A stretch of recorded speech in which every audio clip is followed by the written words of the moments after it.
How's it going, backpackers and campers? Welcome back to the channel. My name is Dave and this channel is called Off Grid. And on this channel I like to talk about all things backpacking, hiking, camping, and gear. And today I have a brand new summer pad to test out, and went through a lot of research, and as you probably know if you've already seen this channel, and I have yet to deliver on, I've gone through a ton of pads in the past. I think I own anywhere from about like 5 or more at this point. So basically what it comes down to is I have a trip coming up pretty soon, and it's going to be in the warmer months, so I wanted to make sure that I had a pad that wasn't going to really radiate any of that heat back to me and didn't have super high of an R value. So I decided on getting this guy right here, and I haven't even opened it yet, so let's rip into this guy and show you what I'm talking about. Of course I got to get out my new EDC knife. If you haven't checked out that video yet, go check that one out. But let's take a look at this guy here, and I'm not going to really commend them on the packaging job here. It's kind of ripped open, but let's cut this guy open. I'm trying to be careful here so I don't damage it even more than when it was in transit. But I guess this will be an unboxing and first look video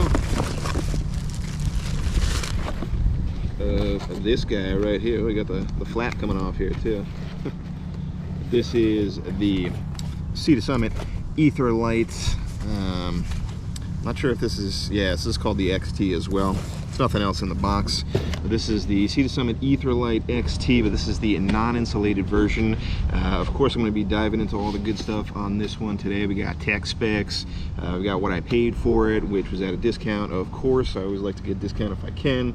And then kind of what I plan on using this pad for. Alright, so the first one, I got my notes here because I'm not great at remembering specs all the time. I pride myself on knowing as much as I can, but I'm not 100% great all the time. For the pack size on this guy, let's get into the tech specs right now. I'm going to give you the large and then the regular sizes here. For the regular pack size, it's 3.5 inches by 7.5 inches, and then for the large, which is what I got, it's 4 inches by 8 3/4 inches. And for the unfolded size of this guy, for the regular, it's 72 inches long, which is 6 feet, 21.5 inches wide, and then 4 inches of thickness, which is pretty thick. And then for the large, we've got 78 inches long, 25 inches wide, and 4 inches of thickness for that one as well. Let's get into the weight right now, and the total weight is 17 ounces, and I think that's including the stuff sack slash pump sack. They have a unique stuff sack that also acts as a pump sack, so sort of a positive or negative depending on how you look at it. I kind of view it more as a negative, because if I wanted to get rid of that pump sack, I can't do that. It's integrated into the stuff sack. So if anything, if I don't like the weight, or if I want to shed about an ounce or so, I might end up just leaving that pump slash stuff sack at home. But I'm assuming with the pump sack it's going to weigh somewhere around 17 ounces. And again, it could be a little bit lighter if you leave that at home. And then the weight for the regular, and that's for the large again, the weight for the regular is going to be 12.4 ounces. All right, let's rifle through some other stats for you guys real quick for the R value. Again, I was looking for a summer pad. I don't really want that much heat being pushed back at me. It's only 1.2 R value, which is basically nothing. It's not going to really keep you that warm at all. Let's get into the cut right now and the overall size, I guess I should say, of this. They explain this as a semi-rectangular shape, which sort of is just kind of like another fancy term just for being more mummy cut. But you know, when you're looking at the pictures of this, it definitely seems like it's a little bit wider. I'll show you the box right here too.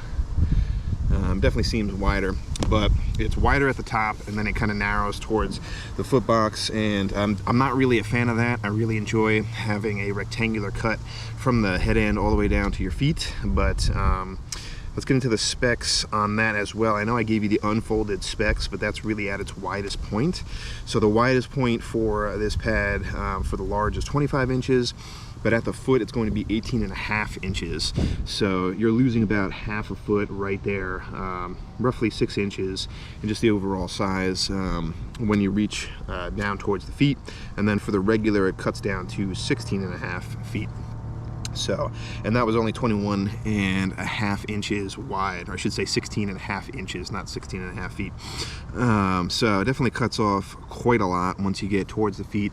I don't really care for that because I'm a side and stomach sleeper, but if you're, you know, somebody sleeps on your back, you probably don't care about it as much. So let's see what else I can look at for you guys here. The fabric is a 30D and a 40D. So basically they used a 30D on top, making it a little bit lighter and a little less durable, and then they got a 40D on the bottom, which basically means it can stand, you know, withstand the rough sticks and sharp pokey things at the bottom of your tent. That I think is a pretty decent thickness. I have the Nemo Tensor insulated, and that one I think is about 20D all the way around. So this one is definitely a little bit more heavy duty, double the thickness, right, in the overall denier that they use. All right, let's get into the overall price point now. And you know, your boy snagged it on sale. I don't usually like to spend full price if I can, you know, avoid it. And I was able to pick this one up on sale.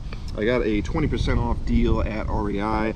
And again, I highly recommend getting REI, getting stuff at REI because they have a ridiculously good return policy up to a year with pretty much no questions asked. So got 20% off of this. The MSRP on the long and wide version is $179. So 20% off of that. I got it out the door, including shipping because I'm an REI member. So free shipping for $143.19. So you might be thinking for a non-insulated pad that is quite expensive, and I would have to agree. I think for the Nemo pad, and that's insulated for the Tensor, I ended up getting that out the door for I think about $135, so pretty close in the price point, but this one is not insulated and I spent even more on it.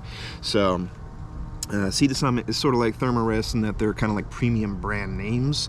They're definitely higher up on the price point or the price scale spectrum, so to speak.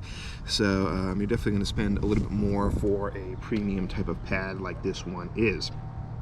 Now let's get into the pros and cons on this pad real quick. And for the pros, the first one I have for you is that it is ultra thick, right? So like I just mentioned, it is 4 inches of thickness, and that's going to be good for pretty much any style of sleeper. Again, not that this is a versus video, but I have the Nemo Tensor insulated, and that one is 3 inches of thickness. And me being a side and stomach sleeper, I never bottom out with that pad.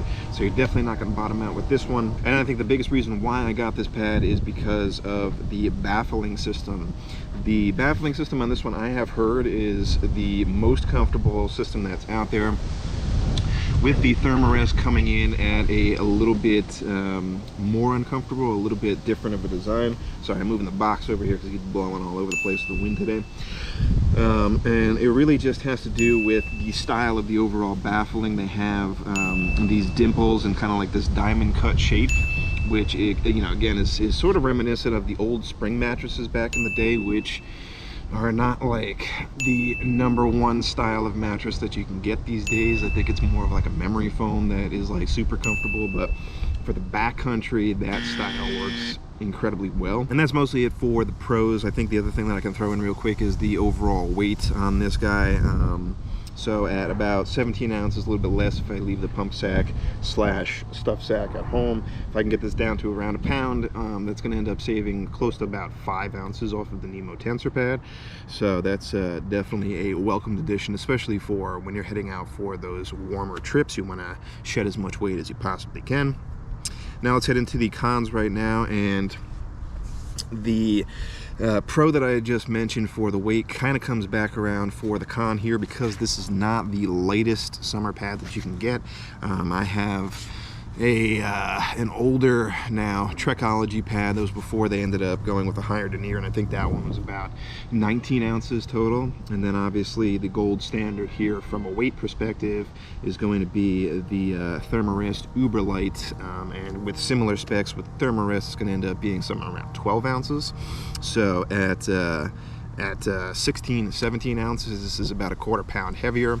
So depending on how you look at it, it's not like a super negative for me based off of what you're getting with this pad, right? And that's mostly because of how comfortable this pad should be. And then kind of going along with the weight, another con that I have for you guys is going to be the overall pack size. Because this is a wider and thicker pad, it's not going to be able to pack down as much. But again, I don't really see that as much of a con because of the fact that you're getting such a plush and wide pad to sleep on at night. That's another one that I can think of there. And then the last one that I have is that, again, I'm not a huge fan of that mummy taper cut that this kind of has, or they call it a semi-rectangular.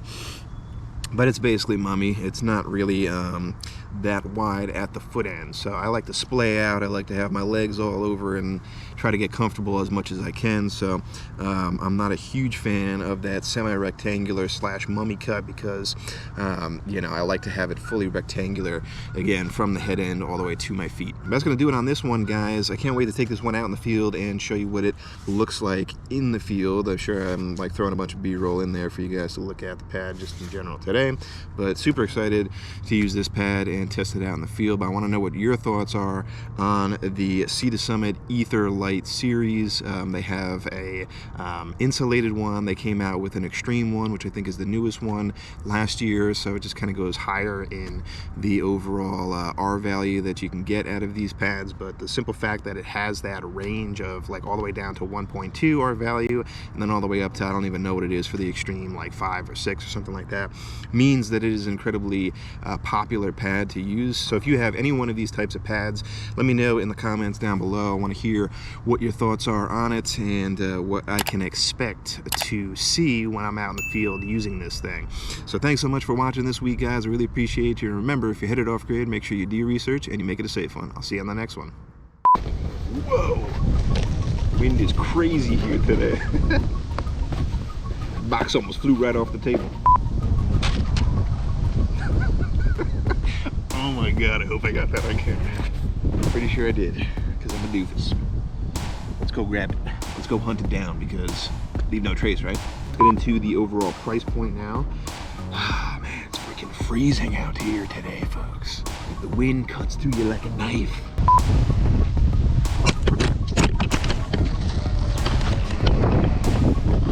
Freaking wind.